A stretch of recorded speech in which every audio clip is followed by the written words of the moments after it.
Stars come to play. He's the biggest of them all. Step back, 4-3. Phoenix forced a turnover at halfway. Oh, yes, sir. Yes, sir. Clock at 10. Adams the off balance. Oh my goodness. 2 on the clock.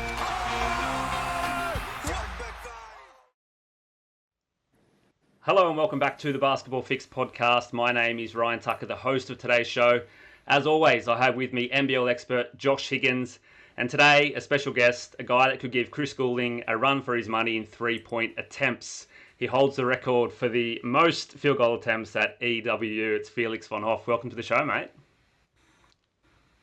Thank you. Very happy to be here. I did notice on the intro music there, a bit of Lockie Reed. We had a bit of Jack Heverin. I'm not gonna maybe I need to get a few bigger moments. Maybe I just need to get better in general before I make the intro there, but we're off to a rough start. Mate, it's that's an interesting one. Yeah. more exciting moments coming out of the commentary box, and maybe next season there might be a spot for you there. Hopefully. Well, I've seemed to have taken up the real estate of the all-important 5:30 New Zealand Breakers game. Just real prime real estate there. So hopefully we can get something good to come out of the graveyard. PJC with a dunk, maybe. Could make the list. That'll do it. Boys, today we're going to take a look back at the games that have happened with some pretty big moments that come out of the round 17. Before we also then check in about Josh's Guess Who. Going to put you on the spot there, Felix, and see if you can guess the player that Josh is thinking about. And also look Dylan Alcott. Very close. Have I got it? Also, we want to get your insights into the NBL commentary and what the NBL could look like in a couple of years' time. But first and foremost, Josh, the Cairns Taipans back into the winner's circle they were over the weekend against the Brisbane Bullets, the Sunshine Stoush. How did you see that game playing out, and what does it mean for Cairns to get another win on the board this season?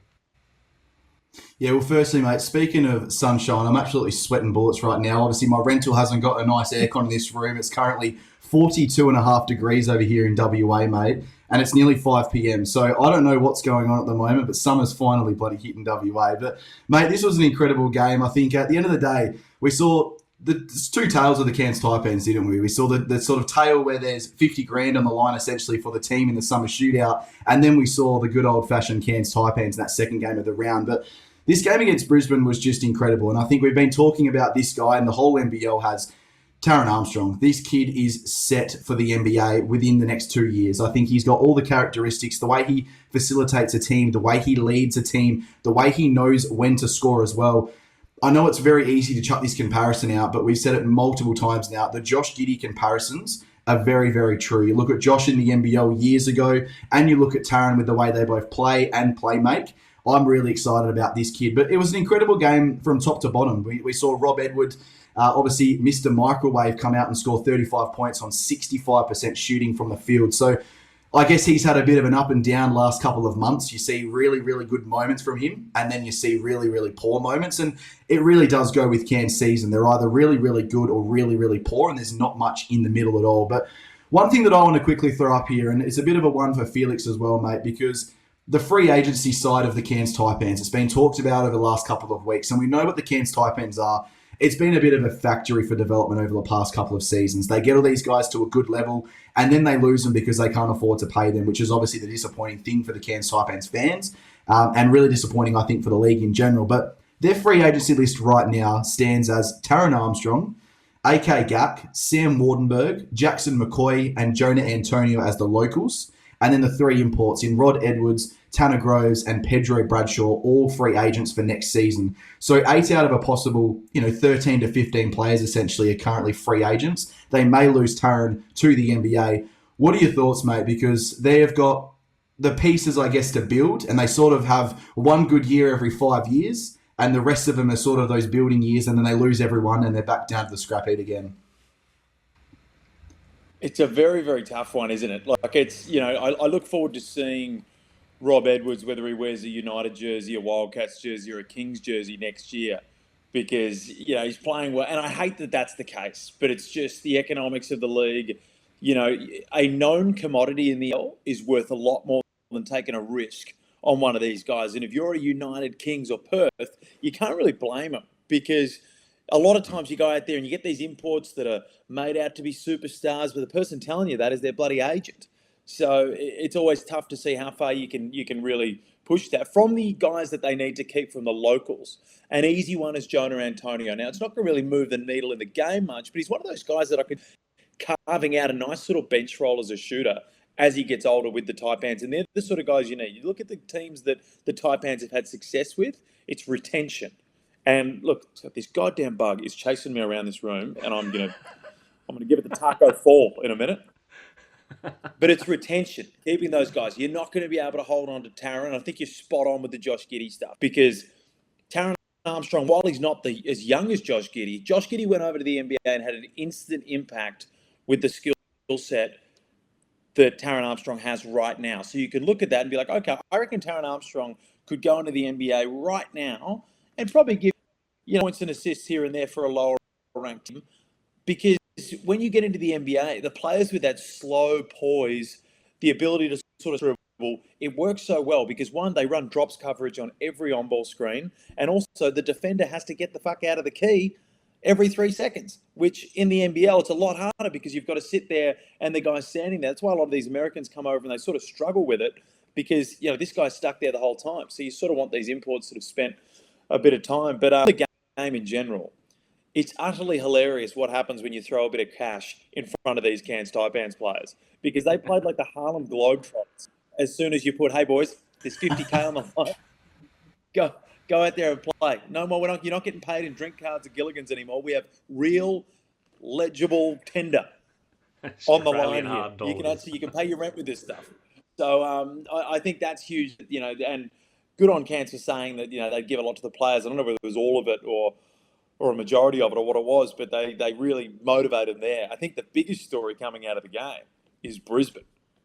How on earth, injuries aside, when you are chasing the play-in, can you lay an egg like that? If you're a Brisbane fan, you would have been absolutely livid. And my final point on that game, whoever named it the Sunshine Stoush deserves to be beheaded in the town square, because that is the single worst name. The only thing potentially worse than it is the Freeway Series. Not even a toll road, the Freeway Series.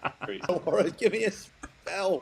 It makes me sick having to go, we're ready for the Sunshine Stoush. It took me the best part of the season to remember what it was called. I had to write it down multiple times. I kept calling it other things that were not even remotely the same. It's not a name that sticks in your head or kind of. No, I've got a real creative one. I reckon we call it Brisbane versus Cairns. I think that's all it deserves nowadays with how these teams are going. Yeah. It's like right there. They called it the throwdown, but he called it the throw up. Yeah. Because it was just Melbourne smacks in East Melbourne for ages. Tables have turned there. Most definitely. But Brisbane, you alluded to there, and Josh, I want to get your thoughts on it. Their defense at the moment has been struggling, especially under the rim. They allowed a truckload of points to Cairns in the paint, and Cairns aren't even good at scoring in the paint this season. And as kind of Felix alluded to there, with their season on the line, to lay that duck egg, what's going on with the Bullets?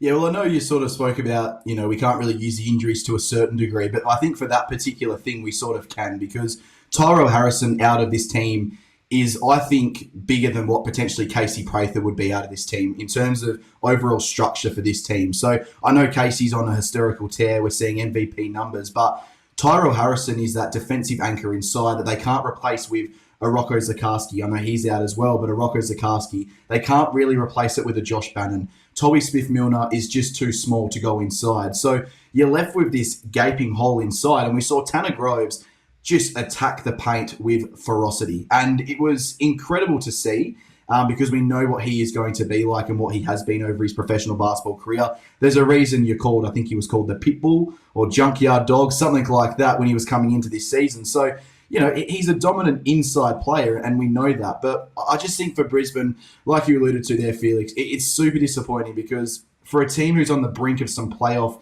chances and a bit of hope for this franchise. It's been a number of seasons now since they last played in the playoffs and had a bit of a go. And with the 6-team format, it should be a little bit easier for some of these fringe teams to make it. But they just constantly get to a point where they win 4 of their 5 games, and then they go on a run where they win 1 of 5 games, and that pretty much ruins their season. So I think as a Brisbane Bullets supporter, you'd be super, super disappointed. But I think you'd be somewhat excited for next season if they can continue to build this core. I don't know what Felix's thoughts are in this, but I think the best thing for Rocco Zikarsky is to have another year in the NBL. And I think if he does that, that would be a tremendous thing for the Brisbane Bullets and also Rocco Zikarsky as well, because we've seen his draft rankings just plummet from 7 to 18 to 35. Now the most recent one, 44. He's currently hurt. There's a lot going on there. So I think they've got a really good young core. I'm excited to see in the future. I hope they hold on to Casey Prather because he's been the best thing for them probably since Derek Rucker, you'd nearly say. So, yeah, it's definitely going to be interesting for sure. Yeah, Derek seems to be he's very complimentary of the Bullets often. He does a lot of courtside games there and he lives in Brisbane. So very interesting there, D-Ruck, that you never seemed to... He called for Schuler to get a 5-year extension, like 2 games into the year. I was like, okay, let's just hold the horses on this one a little bit, Ruck. But no, I think the comments on Rocco Zikarsky there are really interesting because, if he's got assurance that he is going to be picked up, then, God, I wouldn't mind. I'd probably say go. Even if it's second round, I would say go because teams know that bigs develop a lot later than guards. And he's got the physical tools. And also, when you go into the NBL, guys aren't used to playing with players like that, especially these modern-day players. The guards aren't used to it. In the NBA, they're used to it. They grow up with these athletic beasts where you just throw the ball at the rim and they go up and get it. And while Zikarsky isn't an athletic beast, he's got the physical tools where sometimes he's just got to throw it up there. And also with the spacing, the 3 seconds in the key, it helps bigs like that. You see a lot of bigs that come from Europe that are, they're solid in Europe. Nikola Jokic is a prime example. He was a solid junior playing over there. But as soon as he got into the NBA, the whole court opened up for him, and he can utilize his passing and stuff like that. So it's going to be interesting. I'd love to see Rocco. I wish he could have somehow played like in the summer league last year or something like that. You can't do that, unfortunately, with the draft. But I'd love to see him against NBA competition in NBA-sized floors. I think we'd see a lot more from him.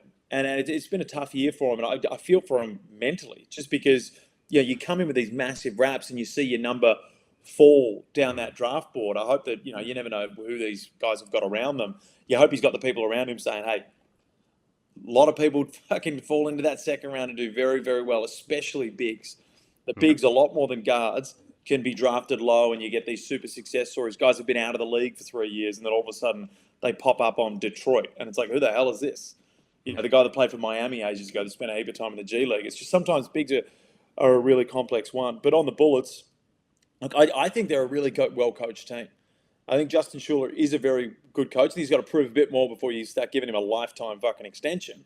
But I do think he's a very good coach and they've got the right guy there. And you're right, you can't blame him too much with the injuries. And Tyrell Harrison being out does totally change the dynamic of their team. But I don't think you can have any long-term success relying on a guy like Tyrell Harrison who's been injured throughout his whole career, similar to Cairns, relying on Taron Armstrong.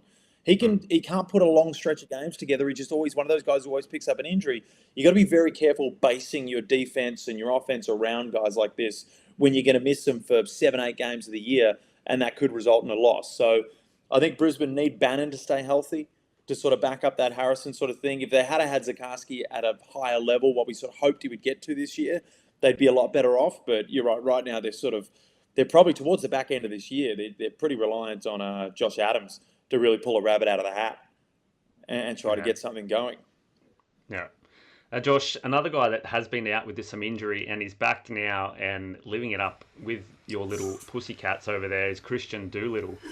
Stepped up to the plate when Windler went down with an injury over the weekend. He has been so good for this team this season, especially in the games which Cotton missed. Doolittle was the go-to guy, and I think he's taken a massive step forward this season in his scoring and his defense. They need to keep him healthy and be, right behind Bryce Cotton's, shoulder for their run home if they're going to be a contender this season. Well, mate, if that night couldn't have got any better, to be honest with you, my first night as an NBL media member and getting to go to the press conferences and backstage and meeting the players more and having those conversations one-on-one, we then go and beat the Adelaide 36ers. We then see Kristian Doolittle have, I think, his best game in the NBL, 27 points, 10 rebounds, and also 3 assists with a steal. Now, what was most, I think, impressive for me was all the talk was about how's Perth going to stop Montrezl Harrell and Isaac Humphries. And you could even throw Jarrell Martin in there, but I think he's a little bit of a step below those guys currently, just a bit of fitness, I think, and I think a little bit of confidence as well. But Perth are semi-undersized when you're comparing Keanu Pinder, Itano Munster, and then you probably throw the third biggest, David Okwera, coming up against, like we just spoke about, Harrell, Humphries, and Martin. And what Doolittle did was incredible because watching him live, it's even more of an experience than watching him on TV. You see one possession, he's guarding Montrezl Harrell. The next possession, he picks up Kendrick Davis. And I don't think there is a more versatile player defensively than what Kristian Doolittle does. Now, the other thing on the offensive end, 27 points, that would probably be up there as a career high around this sort of case. I think he had 30 at the start of the season against Melbourne United when he absolutely tore them apart. But, you know, he just knows when to pick his shots and he shoots very efficiently. He doesn't force anything and he plays within the team structure. And he also plays very well with Bryce Cotton. Now, I want to give a quick shout out here to Jesse Wagstaff. And I know Jesse is one of the greatest players of all time, but what he is doing at the Perth Wildcats currently is developing this young crop of bigs to play with Bryce Cotton. There has never been a better player to play with Bryce than Jesse Wagstaff. You see it all the time. The pick and rolls with the little throws behind the back when Bryce is leading onto it. The throws above his defender. He's showing David Okwera, Itano Munster, Keanu Pinder even, and also Kristian Doolittle, how you would complement Bryce Cotton. Because that was the biggest problem last season. Bryce was having really good games, but they weren't really working for him. And even at the start of the season as well, we just saw it was Bryce trying to throw up 25, 30 shots in a game, and no one was working for him. It was just ISO ball. But since they've started to play as a bit of a team, they're playing as a unit. You're seeing that on the defensive end as well, which I think is the biggest sort of metric when you're looking at team success. And I think how does a team perform? It's the defensive end. I just think this team is really starting to gear up. Currently sitting second on the ladder. They've got 4 of their last games at RSC Arena. The big ones this week coming up against Melbourne United. I think that is the game where either Perth could lock in second spot or Melbourne can lock in second spot. I just think that game is uber important for both of these games. I think Perth will beat Cairns and I think they'll beat Adelaide, and obviously they've got Sydney in that run as well. So it's an important time of the year, mate, but what an incredible game. I love Kristian Doolittle. Even in the press conference, mate, he's just sitting there and he's just like, yeah, it was a good game. And that was all you got out of him. And it's just like John really has just imprinted himself on Kristian Doolittle. Like John does the same. Greg's first question was, how was it? And he goes, well, we won the game, didn't we? And that was it. And it was on to the next question. He just sat there going, get excited, boys. You've just, you just knocked off a really good team back in home in front of your home crowd. But nah, mate, it was an incredible game. The rebounding was awesome as well. And I'm just looking forward to seeing what they can do for the rest of the season. Felix, mate, I couldn't. Go, mate. Go ahead. Oh, no. Feel free to go because I'll go for about 4 minutes. Yeah, no, I was just going to lead you in, but you go for it. Let us know. Bang, I'll take the floor. Mate, we're preaching from the same hymn book here. I could not be higher on the Wildcats at the moment. And I think the way that United's playing, the way that Sydney have been so unpredictable, the way they played against Tassie, they lose against almost any other team. And I think that they're genuinely right now the second contender. And those comments around Wagstaff and how he's teaching these other bigs to how to play with Bryce Cotton is absolutely spot on. And Jesse Wagstaff deserves to have his jersey hanging in the rafters by the time his career comes to an end. And I believe that it will, it's very tough to have your jersey retired at Perth. They've had so many great players, but I think that he has been so crucial to their championships and just upholding the culture of the Perth Wildcats.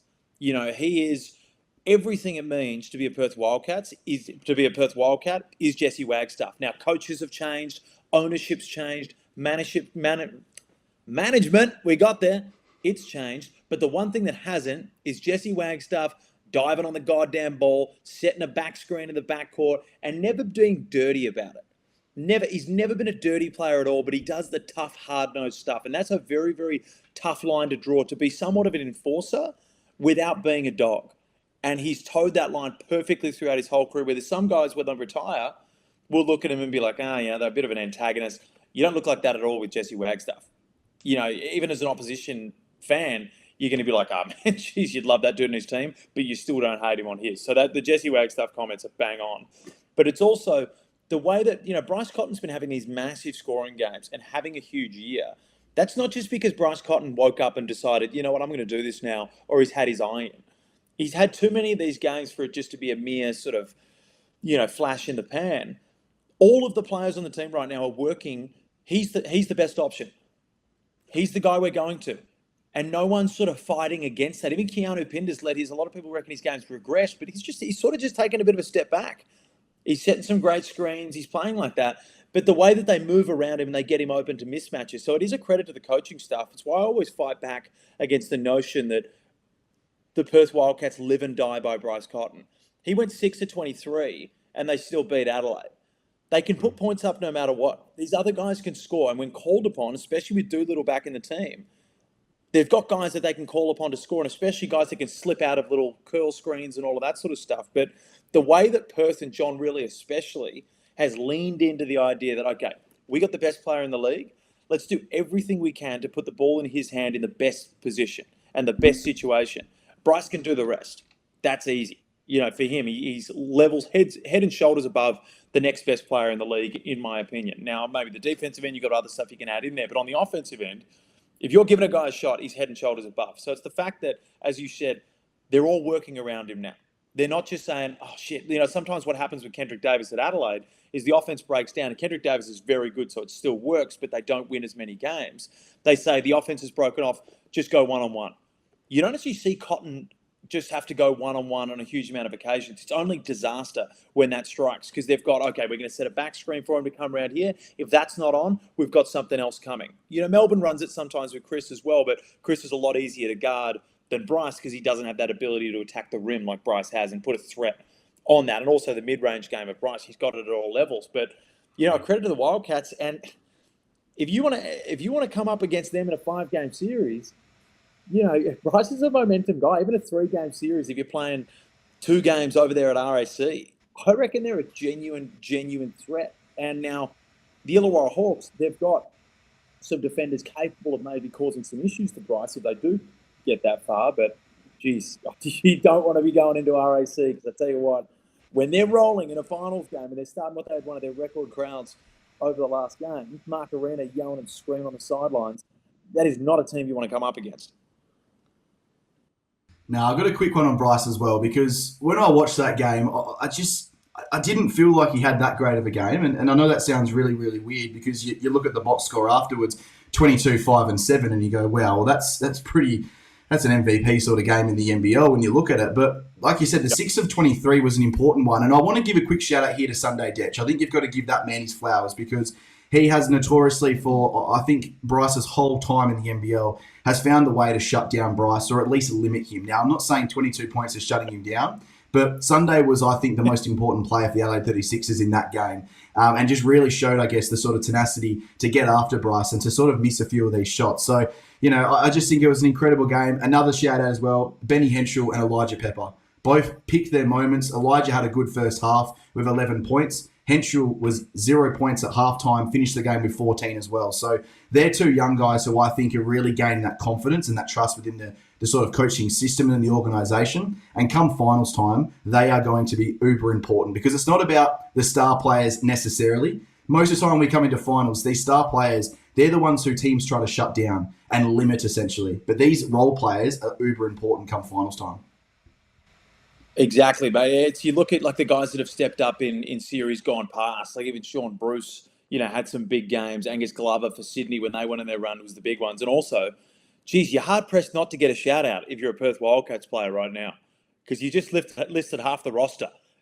Poor Keanu Pinder, what does he have to do now to get a shout-out? You've got Henschel, Pepper. That's Josh's thing. He's got his own Perth Wildcats show, but he has to fill this one with Perth Wildcats bullshit as well. Now, we've spoken about the also-rans for so much time, so we're going to have to skip the little part we had about the best team in the league in the Illawarra Hawks, and we'll pick up that next week. But, Josh, it is time for Guess Who, and you have some questions to put to us to see if we can guess the player you are thinking of. Alrighty, mate. So, Felix, you haven't really got, I guess, a lot to sort of replace. Our other co-host, Jeremy, who normally does this segment, I think this is our 18th Beyond the Buzzer for this year, mate, and I think he's two of 18. So he's 2 positive and 16 negative. So if you get even closer, you get a sniff, mate. I think that's a pretty good... It's not a Perth Wildcat. I'll just say that right now, all right? So here's the sort of hints for yourself. How is it? All right, so I'm not allowed to ask any questions, but are we dealing with current players, or is it just going to be anyone from the NBL sphere? Current players within the NBL. So this guy, yep. So I'll read the questions out. So I've got 4 little hints for you right now, mate. So I'm a backup point guard for a playoff contender this season. I started out as a development player for my particular team. I'm averaging a career high in points per game this season. And my brother also plays in the NBL. Now, we're going to go to a very short little break here. And once we come back, I'm going to redo those questions for the boys. And we'll get Felix and Ryan's first initial thoughts and see what they guess.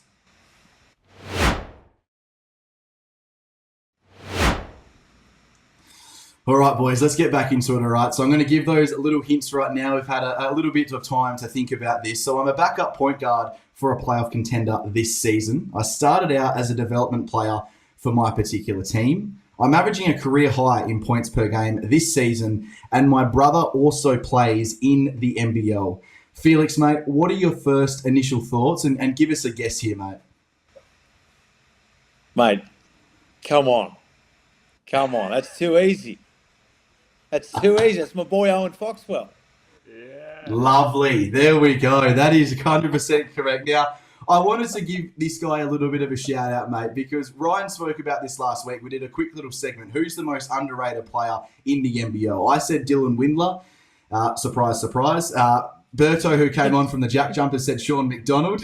And Ryan said Owen Foxwell. Now, this guy has signed a contract extension, which he 100% deserves. He is now the longest-serving Phoenix player in NBL history. I know it's a short history, but he is the epitome of what this team is trying to build. You are seeing his importance. You are seeing his defensive capabilities and the way that he has sort of been coached under Josh King. I love everything about this guy. So a nice little easy one for Felix there.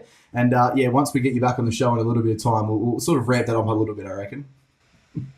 I was thinking Ty Webster for a little bit there, but then brother, if Corey was still playing, that would have been a tough one. That would have thrown it up there. But I believe he would have averaged more for New Zealand in points in previous seasons. But man, you bang on Owen Foxwell, and they've just signed him on. The best thing they could do. It's such a credit to him that look, he was, coming off being, a guy that you'd probably think, he gets in there for a bit of junk time. Derek Walton Jr.'s gone down, and I legitimately think they're not any worse off with Owen Foxwell on the court because he plays within himself.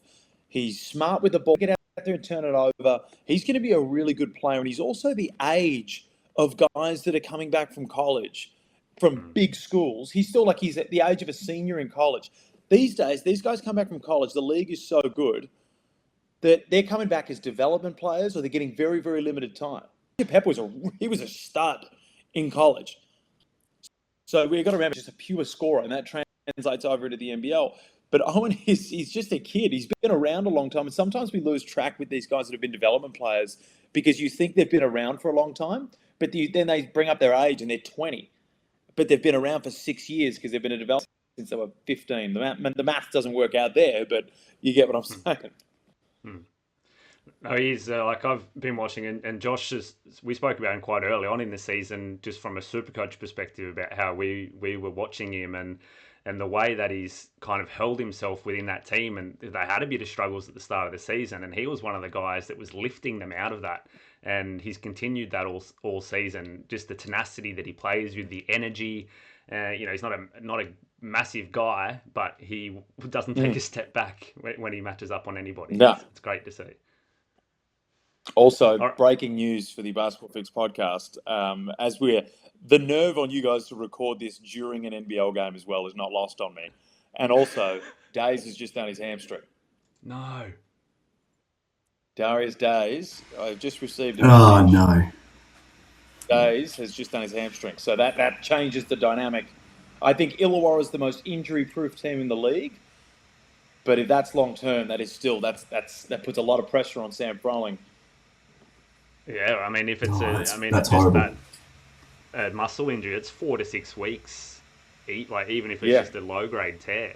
And he's a I mean, big he was boy as well, massive. so that's that's a tough one. Anyway, not to bring the somber news to the pot. Oh, you've already done I'm it now. sad. He's one of my favourite guys. We had him on the show a few weeks ago, and yeah, I'm really sad. I have to reach out to him after the game. And Yeah. oh, bloody hell! All right, All boys, right, mate. let's Let's get move to the next segment because I want to talk. Yeah, next step, NBL in 5 years' time. Now, Josh and I, when we spoke a little about, okay, what are we going to speak about on today's episode? And we've had this somewhat earlier in the season when we spoke about, make the NBL great again. What does the NBL need to take this next step into the future? And we were kind of then looking more at actual stuff that could happen and should happen, and not really letting our imaginations run wild. But in this segment, boys, I want to hear, let your imaginations run wild. What could this NBL be in 5 years' time if we just say, okay, no holds barred, just let it go? Josh, I'll throw to you first.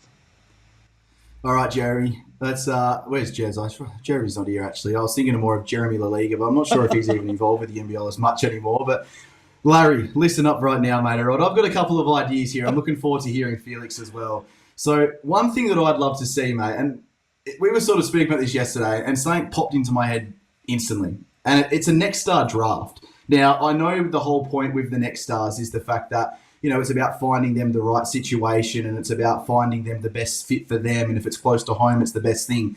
I think screw it. They've got to learn from a professional standpoint that basketball is somewhat of a business. And if you're going to put yourself into the NBA draft, again, you are putting your career at mercy of 30 teams in the NBA.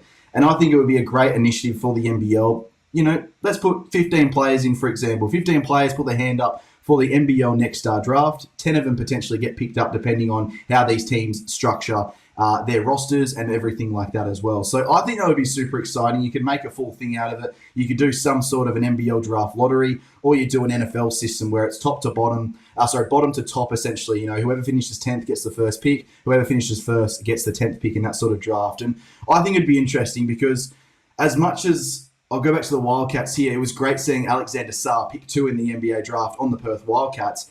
From a Cairns Taipans perspective, it probably would have been a little bit less spoken about in a sense because he's in Cairns, and I know it's very harsh, but it would have been really beneficial for Cairns to have a top player essentially coming through. So I think it would be a really good initiative for the NBL. I think it's something that would bring a bit of conversation, it'd bring a bit of spark before the season starts, and it brings a bit of excitement. We just hear, such and such has signed. Dash, for example, has just signed at Melbourne United. 100% that is the best, I think, situation for Dash to sign him. But goddamn, it would have been exciting to see a Dash at the Cairns Taipans or the Brisbane Bullets or one of those smaller teams, because we see all these guys go to Melbourne, Sydney, Perth, all those big clubs, but we don't see these little community teams essentially getting these big names and these big draw cards. So that's one thing that I'd love to see, mate. But Felix, obviously you can have a bit of a comment on that as well, but what's an imagination thing that you would love to see the NBL bring in? No, I definitely like the Next Stars draft. I like the idea of it. I know that they've got, there's so much marketing and so much stuff that goes through it that it's like you'd have to work out a way, how do you get this while still kids want to get in the right thing? But I do appreciate you coming for the children immediately out of all things in the NBL, just straight to the youth. They need the change. So am I able to say something like, would the big thing that I'm biggest on for the NBL that is the change that needs to happen immediately is going to 48 minutes. And that's for no other reason than when you tell your mates, like you guys are sort of engrossed in NBL content and stuff like that. When you say to your mates, someone's had a big game, it's like, oh, they went for 30, which in the NBL it's tough to go for 30. Man, I don't want the MVP averaging 22 points. Like, you move this thing to 48 minutes. Okay, Bryce Cotton's 50 that he had, that's the fucking 70. Guys can start to get these massive numbers. We're getting guys that are finishing. There's more triple doubles. There's more of this sort of stuff. So when you're trying to sell the game, it's like, man, sometimes it's hard. And that's our biggest thing is, we're selling the game to people. And they have this product that is the NBA. And guys are averaging, the best players are averaging 32. And people watch the NBA more than they watch the NBL. So those numbers are ingrained into your psyche of that game. So when Bryce Cotton goes for 20, it's like, oh, yeah, what was he off the bench? Like, it's that sort of thing. So I think the biggest thing for me is just 48 minutes, please. And also, I'll add another one, and this is what I was talking about before it, which is more of you guys. Like, you sit here and you make in your own time, off your own bank, you make NBL content. We go and do overtime. I'm paid every week to do overtime. That's why I'm doing overtime. I'm not doing it because I am crazy passionate about the NBL. But if they turn around to me tomorrow and say, hey, we're going to pay you $0 to do this show, I'm going to say, piss off. No chance. That's it. Whereas you guys are out there just doing... Right? What the fuck? No. Sure. Okay, how do I... Siri, exit. But that's the sort of thing. And we always say that, it's... And people have a point when they go on media and they say, oh, we can't trust this because it comes from the NBL, blah, blah, blah. It's like, okay, I work for a TV production company across horse racing, basketball, UFC, a range of different things. But a majority of the other people are employed by the NBL. So I can see where you look at that, you're like, well, obviously they're not going to say, the tribunal sucks or not enough transparency and all these sort of things. And I have those sort of clashes when I want to bring stuff up and it's like other people are like, oh, we just can't touch it because, that's our employer, which totally makes sense. And everyone, if they're in the same position, would do the same thing. But we need more of you guys. We need more guys tweeting out there, doing all of that sort of stuff. And, if we could have, like, for example, the videos that you guys put out with the reel, like, that shit's funny and around. And then all of a sudden the NBL's in their head. It's in their psyche. So when they're flicking through the channels and there's a game. So what you guys are doing has probably indirectly caused more people to watch the NBL. Now, imagine if we had 5 others like this and you guys get bigger and bigger and all of a sudden you get more and more guests on that. That's where I think this stuff here is more important than anything we're doing broadcast-wise. Because the people watching the broadcast are already NBL fans. This sort of internet podcast world that's where it's going to come from. That's where the growth is. So, yeah, big on what you guys are doing and making sure it's quality. Do you think that's just a product of time that because the way that the NBL has grown just in the most recent kind of 2 or 3 years has allowed people like us to be able to report on the content, and because the production value of the broadcast is much better so we can see it, or there's more people to talk to because now the clubs and the players are more open to, okay, we need to be out there. Do you think that'll just organically, in 5 years' time, we'll have a lot more people like us, or do you think it has to be a direct kind of investment from the NBL or from somewhere? I think it'll come with time. It'll definitely come with time and the more eyes. Look, there's the not to give away too much, but I know that the broadcast deals that are going on at the moment for next year are very, very exciting. And, the NBL could be front and center in some really, really big viewership places. So that's when it starts to go. And then hopefully, people watch that and they're like, oh, I wouldn't mind getting caught up with this. And then bang, they're on Spotify and they say, oh, Basketball Fix, you jump on that. So that's where then, and then as soon as like people start seeing you guys and you've got 2-3 sponsors on there and you're making a bit of coin, then they're going to go, oh, maybe there might actually be a little bit, because at the end of the day, vast majority of people are going to be motivated by how can they monetize things. And if they can see that, then all of a sudden it's more, it's cool again in a way. Because I think for the NBL for a long time, it was NBL, and it still fights some of that stigmatism from, the Batuta Advocate, which I follow, always one article where they're like, LaMelo Ball paid for, like, they gave him a Commodore. Now, I can't complain about that because I love the Batuta Advocate and I laugh when they roast other things. So if they're going to roast the NBL, I can't get annoyed at that. But it definitely will be a product. And I think the NBL is aware that this is the stuff that really pushes the needle forward. But it's that hard line of, if they start giving all these podcasts money to do it, then nothing's really changed. You still that sort of thing. Now, what they need to do is give access. And obviously getting like, Josh, into the background of the media stuff, give guys media passes. Because what the other biggest thing is, we need more journos.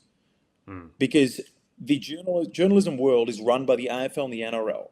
And they're being told, don't be writing about competitive leagues that are a competitor to us. We want you writing AFL stories and that's it. You get a nice steak dinner one night a week if you're doing that. And that goes on, that is rampant throughout the journalism world.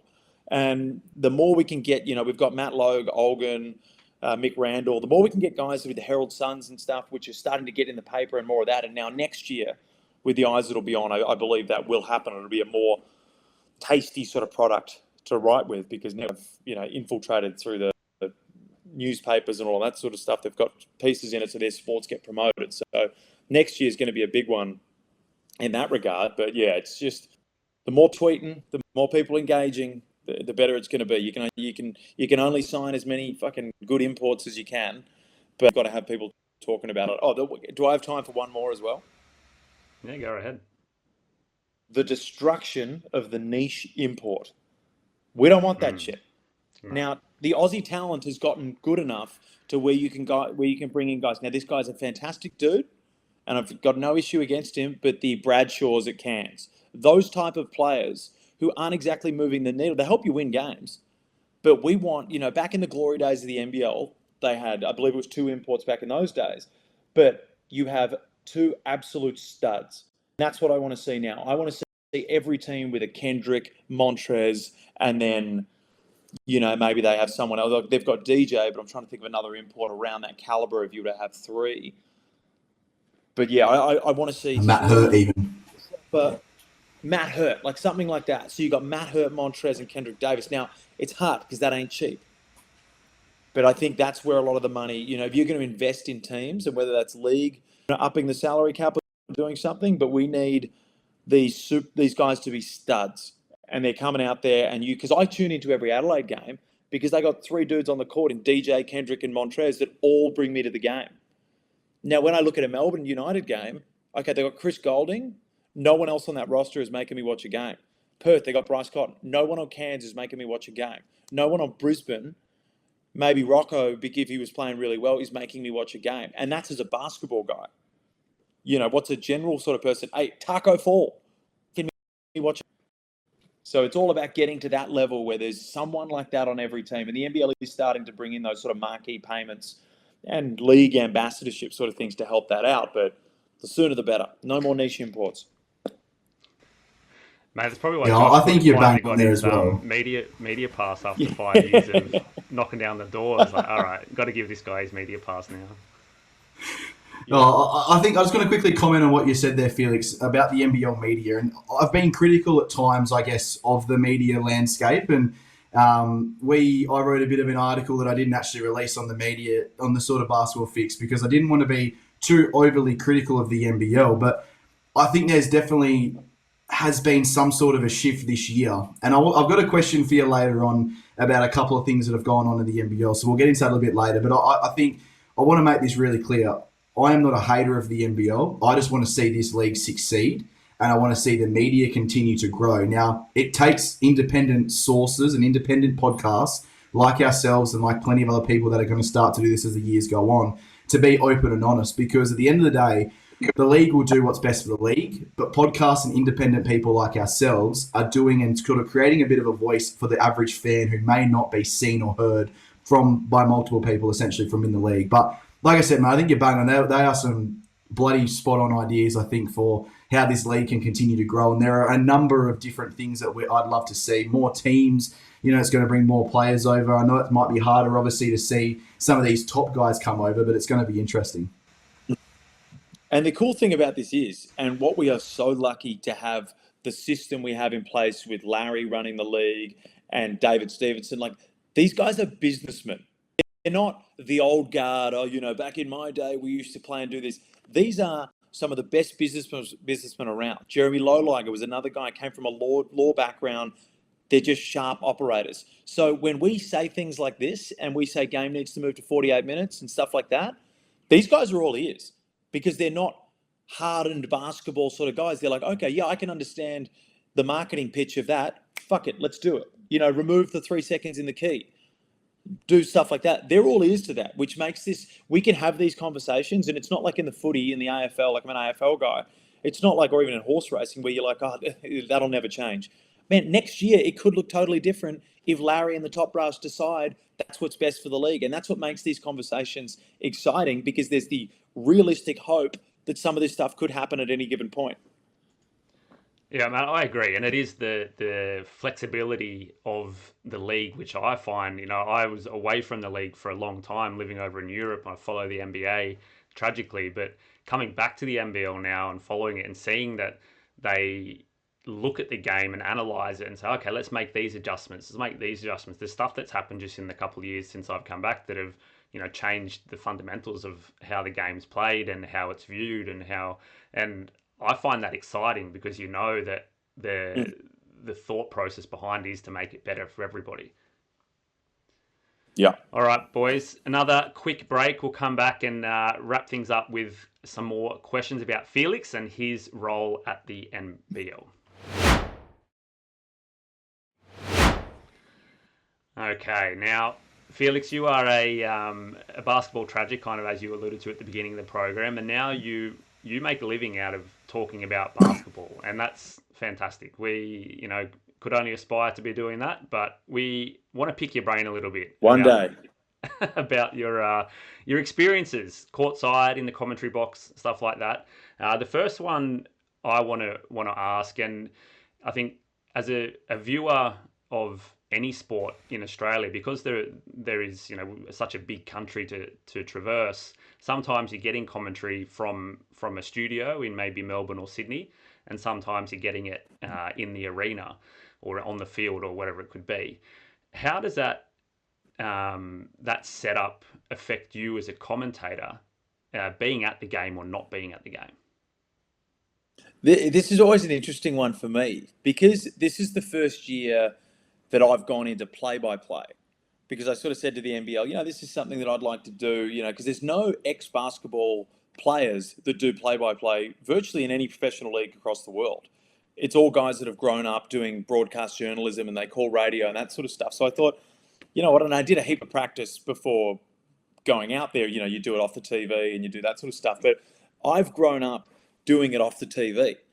And now I have pretty bad ADHD, as you can imagine, by the tangents that I go on and all of that sort of stuff. And I do not medicate for it, which is a lot of the time people are like, this dude's on crack when I'm doing the hostings. But I'm used to calling it off the TV. I go into the stadium, like you saw with this bug flying around, there's too much shit going on. I'm going, some bird walks down the hallway and I'm missing 3 plays. So I'm used to calling off the TV, so now I feel uncomfortable going in venue. So it's because there's too many distractions and stuff like that. So it's weird that there's going to be a new generation over the next 20 years of guys that you probably aren't too comfortable doing it because your view's a bit obscured. The TV, you get a perfect view of the game. You've got it all happening there. You've got a lot of stuff going on. Now, the annoying thing is you do miss a lot of the classic, calling when guys sub into the game. Little things like a shot clock error. We don't really know what's going on in the venue if something happens. There's, the games that I've done in venue, it is a lot easier just to get an idea of, you can call every sub as they come to the bench. You can say this person's about to come in. You can say little things like Justin Schuller is not happy with that play because he's right next to you and you can see him screaming. Yeah. Whereas on the TV, we're only giving. So my one beef with it is we're not giving the viewer anything that they cannot already see, which I think as a product, you owe it to the viewer to, one, be able to, show the atmosphere. And it does sound a little bit better. You can pump the mics in and everything like that, but it sounds better when you're in venue and you do have a little bit more energy. It's all right for me because I'm always sort of fairly up anyway. But I know there's a lot of people that you can sort of really notice that, hey, they're not there. But yeah, I think that's the biggest thing. I like calling off the TV, but we owe it to the viewer to be able to give them the entire game. Now, the issue is that the costs of these things, especially in the NBL, to drive, because you've got to drive all the equipment there as well, which enables a live broadcast that a lot of people don't understand. You're looking at an extra $50,000 at minimum to get everything there and get everyone employed. You're probably looking at potentially sometimes $100,000 to get this thing in venue. So it is a big cost. And is that money best spent elsewhere? In my opinion, probably. I think there's a few things in the league we can lift up and we can live with the commentary off the TV, but in a perfect world, in venue.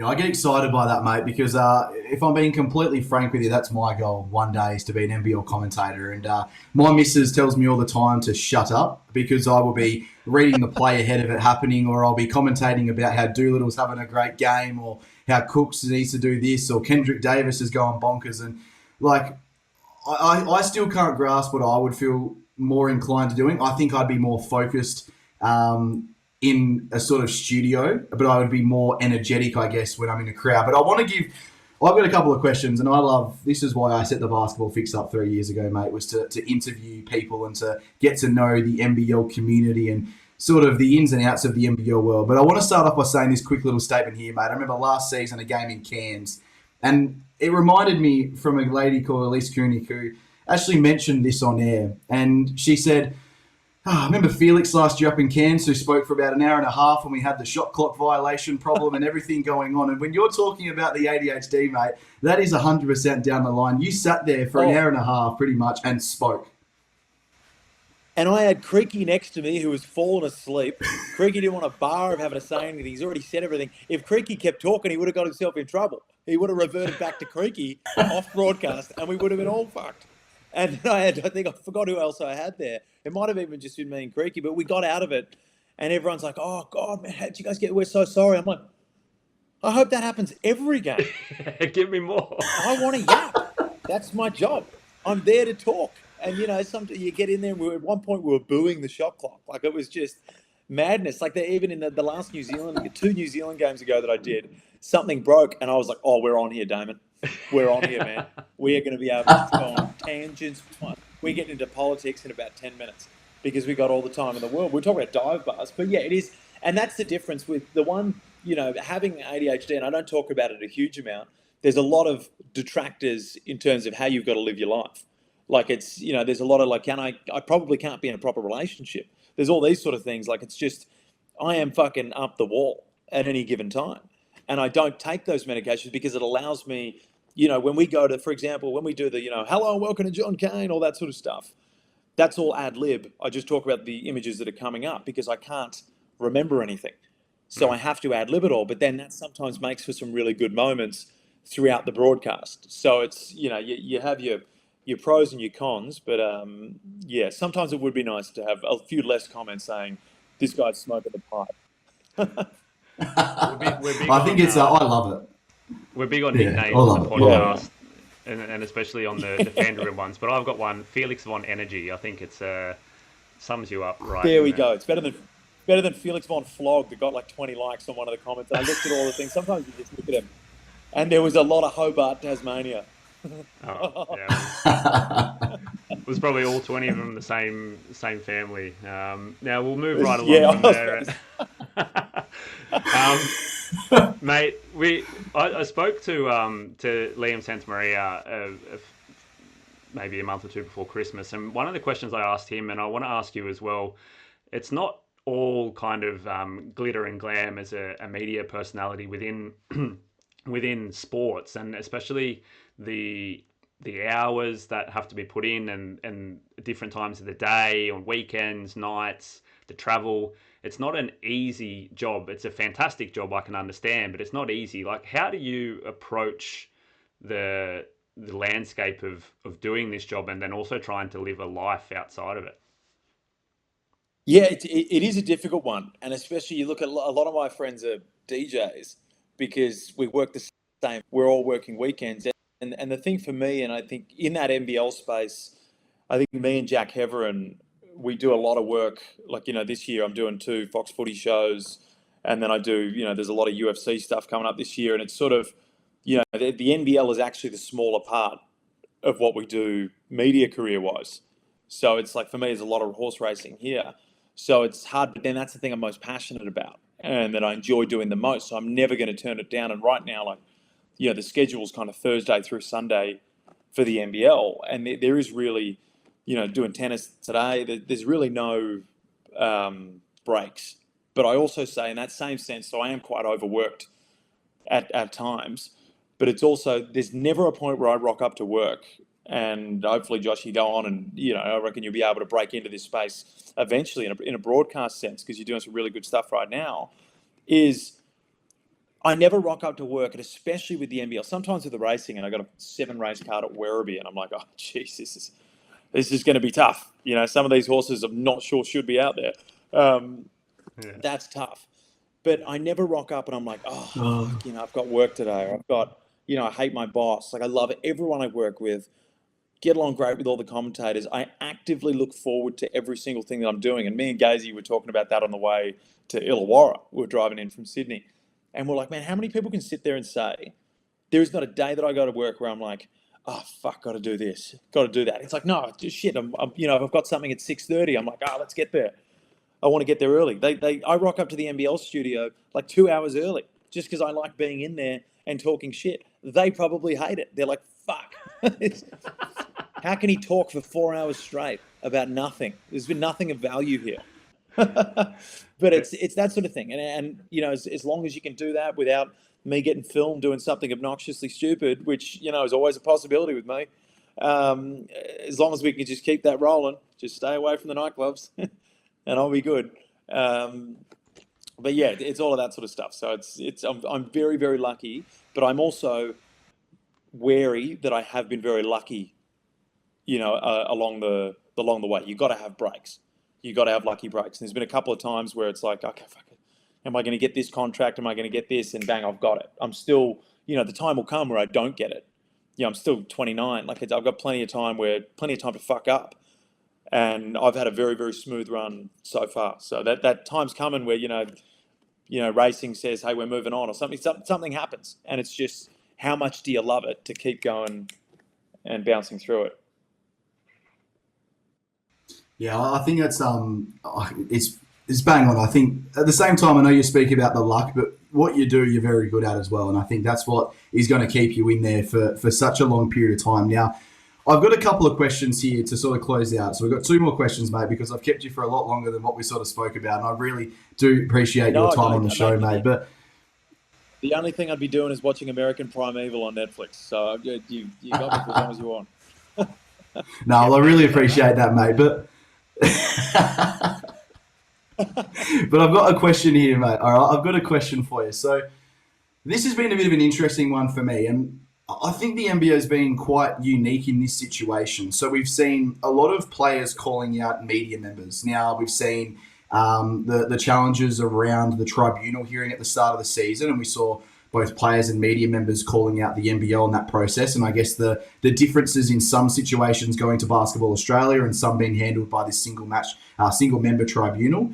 We've obviously seen the different sort of scenarios between Kendrick Davis and Olgun Ulich. We've seen Derek Rucker have a couple of things with some players. We've seen Damon Lowry have some conversations and some things said about players who have reacted in I guess, unique ways on social media. As a media member, what do you sort of feel about it? Is it a good look for the league? Is it something that you guys speak about behind closed doors? You know, it's a very unique situation that we don't really see anywhere else in the world. So how do you guys sort of handle it when you haven't really got something to sort of base it off, essentially? Yeah, it is an interesting one. Now, I think I'm probably in the minority, or I sit in the school of thought that if I can go on a TV and say Sean Bruce is no good, he can come back at me on social media and say I'm no good. So I think that's only fair. And people that take that, commentators that take this stuff personally, are like, you just went and eviscerated this dude about his passion, his job. He's to come back. Now, getting personal is a whole different issue. I think the players have done a really good job at not getting personal. Like Sean Bruce gave me a whack on Twitter because I did a list and he replied to that. No issue with that. You know, I've said I've made a joke at his expense. Welcome to clap back. I'll clap back again, but I'll never get personal and insult. And I think he wouldn't do that either. But yeah, some guys get a little bit sensitive over it. And it's like, hey, just relax, man. This is all part and parcel with what we do here. But the other one, coming at the NBL, is a very interesting one. You know, I'm a big don't bite the hand that feeds. Now, the transparency of the tribunal, that needs to happen. You know, I've called for that before. There is no reason there should be no journalists allowed into these tribunal hearings. Because one, tribunals are easy cannon fodder for journalists. Like, fuck, I've got no story to write. There's an NBL tribunal. I'll get in there and write something, and then it ends up in the paper. That's a big one. Easy cannon fodder. I'm not sure. I don't think the league's got anything to hide. I just don't know why they don't open that up to the media. But also, and the thing that annoys me, that every sports league has an ecosystem. You got players and coaches, and then you've got us trying to get people to watch the league. We're not trying to. It's not like we just hate the players and we're like, hey, this person's not playing well.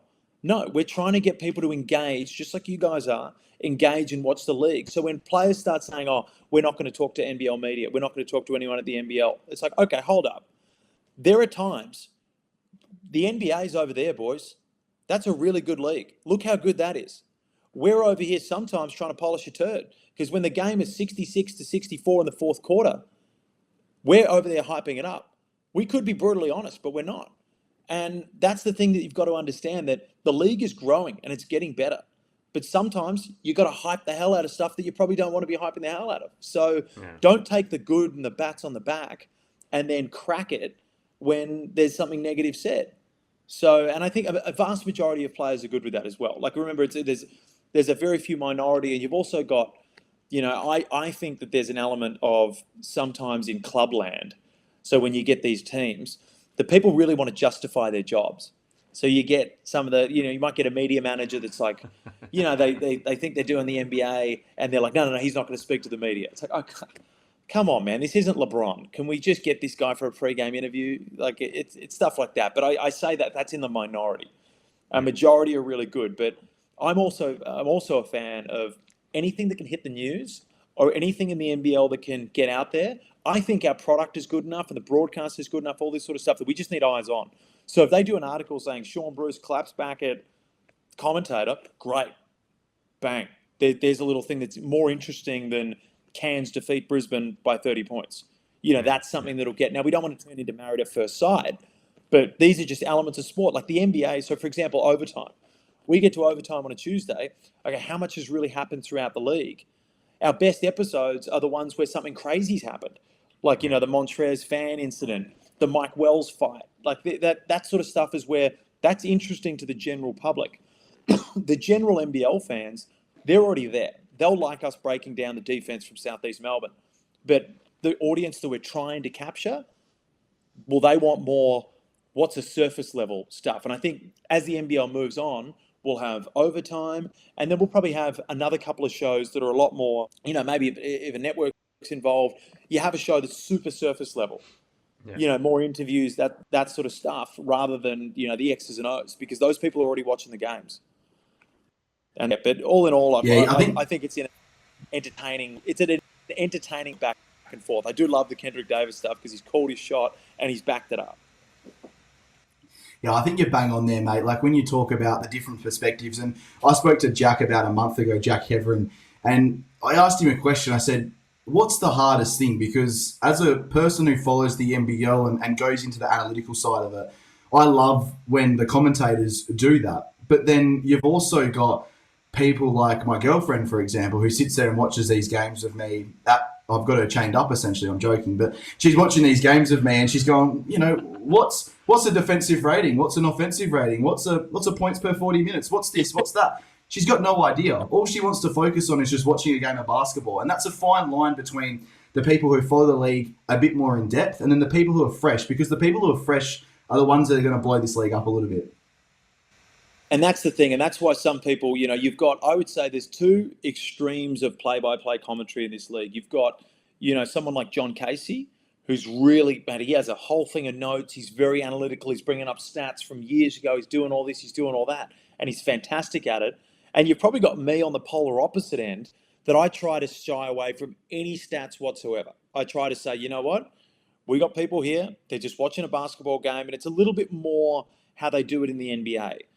We have a lot of people over here that naturally grow up commentating footy. And John Casey isn't one of these guys. He does a fantastic job with basketball. He's just more of a statistical commentator in what he does. But when you watch the NBA, and I've noticed Jack Heverin's really started to do this a lot more. The AFL guys, they commentate every single play. That's just what they do in footy. Every single time the ball moves, it's talked about. In the NBA, sometimes you go like a full possession and they might say one word. They might set the play up and then let them go. Now, the difference with the NBL, and I've spoken to them about this, and I hope we can get a change in venue. In the NBA, when the commentators go quiet, you hear the cool bump, bump, bump, bump in stadium music, which does lyrics in it. When we go quiet, we got fucking Elton John, Tiny Dancer blasting in the background. So it's like, well, I'm going to start talking so we don't have Zorba playing at Illawarra like a Greek wedding. So we need to get those cool sort of like it's a Staples Center. And so that's the Eastern. That's how everything works together in the NBL to make this a great product. Now, the NBA also has 17 dudes just doing audio, where we've got 2. So there's a lot of things that just aren't, we don't have the capabilities of doing. But yeah, that's one of the little ones that ticks me, because I said to myself, one of these plays, I'm just going to let it roll. And I think it was Gangnam Style playing in the background. And I'm just like, someone's going, well, there's Taco Fall trying to dunk the ball without jumping to Gangnam Style. I'm like, no, we're done. We're cooked. We're cooked. It's actually an interesting point, because it's yeah, that's one for the meme, I think, for sure. It's interesting because it's like its own little thing, and it's I just can't wait to see where this league grows. I know it's still. I look at it as the Larry sort of saga, you could call it, with the NBL and what he's done for the league in such a short amount of time. I said this a couple of weeks ago. He bought the league for something stupid like $7 million, and Mark Arena just bought a team for $40 million. So you can imagine what the league as a whole is worth and how much bigger, how better, everything. It's just gotten awesome. Ridiculous, and that's why the only thing I always get called a simp when people are like, I'm defending the NBL, because I do defend the NBL. I go at them as well, but I defend them when people come at them, and people are like, oh, you simp, get off your knees for Larry and stuff like that. And I'm like, do you people realise how good of a job that this guy has done to get the league? It's like, I'll say something against Larry. What? Why would I say something if he hasn't done anything? He's barely put a foot wrong in what we've got. And it's like this league would be nowhere near. We were playing out of the State Basketball Centre filling half crowds before he took the handles on this thing. I remember I was a development player, or not a development player, but I was at college, and I was coming back and playing for the Tigers, and Mark Worthington was arguing for a space heater at practice at Sandringham. It was cold as shit. We just wanted a space heater, man. Can we afford the damn space heater? This was just as Larry was starting to take over. And now you look at it. These teams are playing in facilities worth $40 million. People that say, oh, Larry's doing this, and Larry's rigging it for United. The guy owns like 2% of United. I call it opinions for people who don't have opinions. It's like people who say they hate Nickelback. Nickelback's great. They're fine. There's no issue with them. You're just saying that because it's popular to say. And it's I think it's especially the Melbourne United stuff, where it's like the guy owns Tasmania, and then Scott Ross going, we're getting a bad whistle. Fuck me dead. it's such a contrast. Yeah, it's just such a contrast of things. But all right, mate. Last question here, and then I'm sure we'll go on a little bit about this one as well. But I think there's one thing that's clear about you, right? You've got the slicked back, beautiful hair. You've got the freshly trimmed beard. You've got the everything going on. Look at that. There we go. We've also got the fresh fade going on as well, mate. And this is why I call you the most stylish man in NBL basketball, all right? We had plenty of different guys in the NBA. Look at Craig Sagar, wasn't it? Or Segal? What was his name back in the day? The old guy who used to wear the flower suits and the bright suits, and obviously rest in peace to him. But he just set the tone for the NBA. Now, I'm not saying you're flamboyant like he is, but some of those suits, mate, you are definitely one of the stylish. You're the most stylish guy in the NBL. Now, a bit off topic here, but how do you keep so fresh, I guess, of all the different trends that go on, mate, with the unbuttoned shirts, with the buttoned up with the tie, the bow tie, everything going on, the pop collar? You've got it all going on, mate. So how do you keep up with all these trends? Well, luckily that I do a majority of my work in racing where you're wearing a suit every single time. So it's the NBL sort of rolls over right there. And I've got this company that sort of, I think they take me for a ride, because the guy messaged me, he's like, I've got this new fabric and you got to get it. And I messaged him, oh yeah, let's get it. I walk in there and it's fucking $1,200, and they just keep getting me more. But I do like the idea, and I sent a message to the head of media at the NBL and one of the Jam guys, and they said that I could do it. I said, can I wear a bolo tie to the games? The old country western cowboy one with the suit. So I've actually got I've got a corduroy suit getting made at the moment, and I reckon if it's Get me there. I'm going to be rocking that with a bolo tie, and we'll be engrossed in some cultural appropriation of the Native Indians for the entire final series, which is fantastic. Bring it on. If there's anyone you sort of got to get accused snakeskin of there, boots as well, or mate, if I could get them, I did have the country boots that I used to wear around here a little bit, but no, it's quite funny the fashion sort of stuff, because Gazy will roll out there in some obscene kits. We're talking the Gazy shoes, a pair of jeans, and just a blazer and a shirt with the collar all over the place. Derek Rucker's rolling in there, and your best stuff that you've ever seen. But that's another cool thing about the NBL, is that they kind of let you free reign a little bit. Like it's not as you do something with racing, and it's like, oh, you need a pocket square, you need this, you need that. Whereas the NBL, they let you roll through. So and also to the NBL, you've spoken a couple of times about energy and stuff like that. This like Jam TV especially, there's not many places where you can walk out and they're comfortable, no rehearsal, just go balls out. Yeah. So you got to be really lucky with where you've landed. Now, if I decided to go down the route of being a news presenter, I would have been, do you potentially get packed into a box and I'm sitting there sounding like Ron Burgundy? Like you're very lucky in those regards, that the people that I've been around. Well, I think if you're going to wear those the cowboy stuff, sorry, Rob, you're going to wear the cowboy stuff, mate, make sure you do it at RAC Arena, because I'll follow suit. I've got my snake skin. I've got some genuine stuff, obviously, from over there in Tennessee, mate, that I picked up when I was in America this year. So, yes, hit me up, mate, if you're on your way over to Perth. I don't know if I can pull off a suit as good as you. My rig's nowhere near as good. I've got the dad bod, they do say, whereas you've got the chiseled ribs that are going out of fashion like tomorrow. This isn't a. What I'm going to wear though? I'm going to lick the boots of Felix episode. Come on. I'll tell you what I'm going to do. I'm going to get the arseless chaps and wear them at RAC Arena and just turn around at the last minute so the entire Red Army can just. Josh will be there. Well, Josh, I was going to ask, was it you that was asking those questions of Felix, or was it your missus? A bit of both, I reckon. Yeah, I think a bit of both, mate. I think more me. I'd say 75-25 in favour of me, I reckon. Okay, so... Nice. I get some venom from middle-aged women For middle-aged women, there is some venom in the comments. They don't like the energy. They don't like it. Get this fucking prick out of here. They're either on the end or they're off the end. Either, there's no in between with those. Yeah. All right, boys. That's been a fantastic episode. Felix, thanks for jumping on and filling the hole left by our co-host Jeremy, who's gallivanting around the Swedish countryside with his brother at the moment, who's on holiday here. But we're happy that you could join us and give a bit of insight into your world within the NBL. And the comments as well that you provided for the actual basketball stuff that we spoke about for a little bit in the beginning.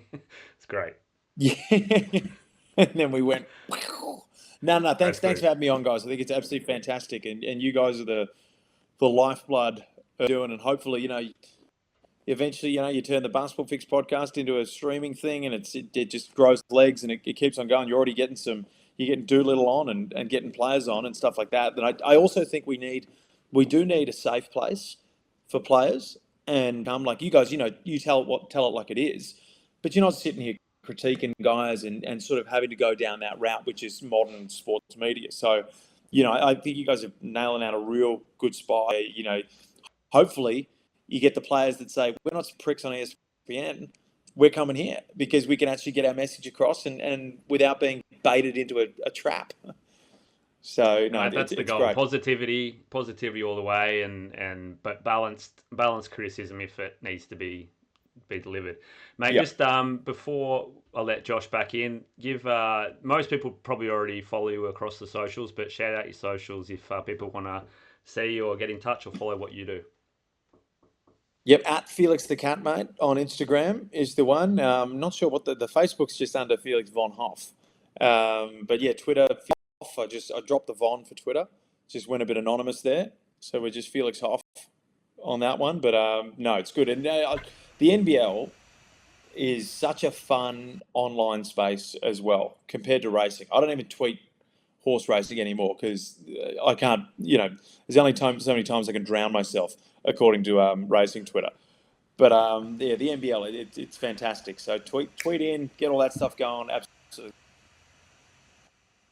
Yeah, I think one thing as well that we can't do with horsing, mate, before I get into my final thoughts, but horses can't tweet back as well, mate. So it isn't as fun half the time, you know. They just sort of go back in the paddock, go for a swim, and that's it. So, no, I love it, mate. And I just want to quickly come on here and just say I really appreciate, obviously, you know, your forthcoming and I guess how quickly you've come on, because we know and we understand. I know Ryan's already told me that I'm sort of getting under you a little bit here, mate, and probably getting a bit flirty with you. But now I know how busy all of you guys are in the media world, and to sort of to get you on here as quickly as possible, mate, it's been really, really important. And I think as well, it really does, you know, help us, obviously. And I think it's a massive step in the right direction for many things. But, you know, we love what you're doing for the NBL. We love what the NBL's doing. And, you know, we're really excited to be a very small part of it right now, but hopefully in the near future, a much larger sort of enterprise within the NBL. So, I really appreciate you coming on, mate.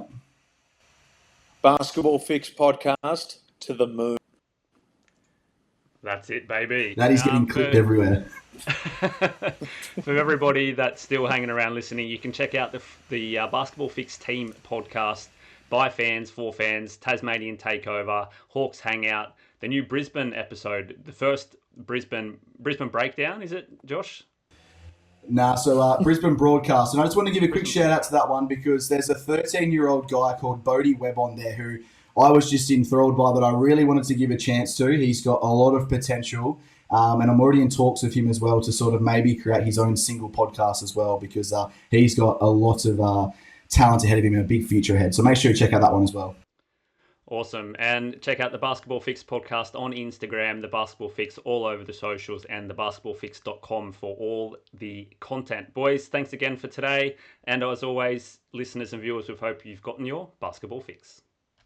When stars come to play, he's the biggest of them all. Step back, 4-3.